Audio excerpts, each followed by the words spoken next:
Love is in the air, and if it's not, you may feel compelled to find some. According to a new NerdWallet survey, 60% of Americans agree that there's pressure on single people to have a date for Valentine's Day. The survey of more than 2,000 U.S. adults, among whom 1,218 plan to spend money on Valentine's Day, conducted online by the Harris poll, asked Americans about their planned spending on dates and gifts, as well as their thoughts on dating and finances in general. Americans who plan to spend money on Valentine's Day plans or gifts this year say they'll spend $188, on average. Women are more likely than men to say they're spending $0, 47% versus 35%, suggesting that they're opting out or that male partners are picking up the tab.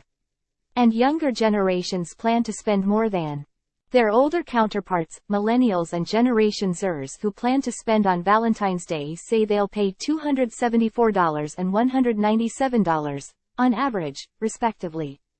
That's compared with $144, on average, for Generation Zers and just $96, on average, for baby boomers who plan to spend on Valentine's Day.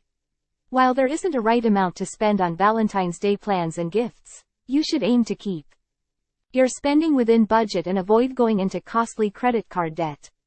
The ideal amount to spend on Valentine's Day depends on your individual financial situation, says Kimberly Palmer, a personal finance expert at NerdWallet. Overspending or taking on more debt to celebrate the holiday can backfire, creating more stress and even harming your relationship. A romantic gesture that costs nothing can do far more for your relationship than a pricey gift that takes months to pay off. So who's paying for the Valentine's Day date and beyond? It depends on whom you ask. Most Americans, 72%, agree that in a heterosexual couple, the man should pay on the first date.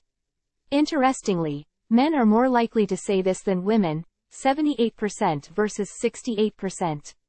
Whether this is based on old-fashioned gender norms, recognition of the wage gap between men and women, or something else, we can only speculate. Some think the asker should also be the payer. According to the survey, 65% of Americans agree that if someone asked them out, they would expect that person to pay for the date.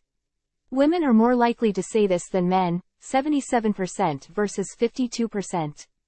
There's more of a split when it comes to whether you should pay based on income. While 57% of Americans agree that the person who makes more money in a couple should pay for dates more often than the person who makes less, 43% disagree. Of course, every couple should decide for themselves how they want to divvy up dating expenses. For relationships that go beyond a few dates, it's probably a good idea to iron this out together to set expectations and avoid resentment. After figuring out who pays for what and under what circumstances, you might want to have a deeper money chat beyond the cost of dates. According to the survey, more than two-thirds of Americans, 68%, agree that couples should talk about their finances within 6 months of dating.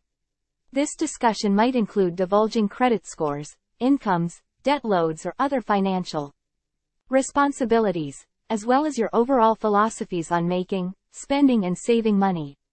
Talking about money early on in a relationship doesn't have to be awkward and in fact can help avoid discomfort later. Broaching the topic in a casual way can lead to a meaningful conversation about finances, values, and expectations, Palmer says. Arguably, this doesn't sound like the most romantic conversation to have during the carefree honeymoon phase of your courtship. But if you see the relationship continuing, it's probably a good idea to know if your financial values mesh. Getting on the same page financially early on can help set the tone for open and honest communication about finances throughout your relationship. Or, it could help you decide that the partnership is not a good fit. Either way, it's information that can help you make an informed decision about where to take your relationship next, Palmer says.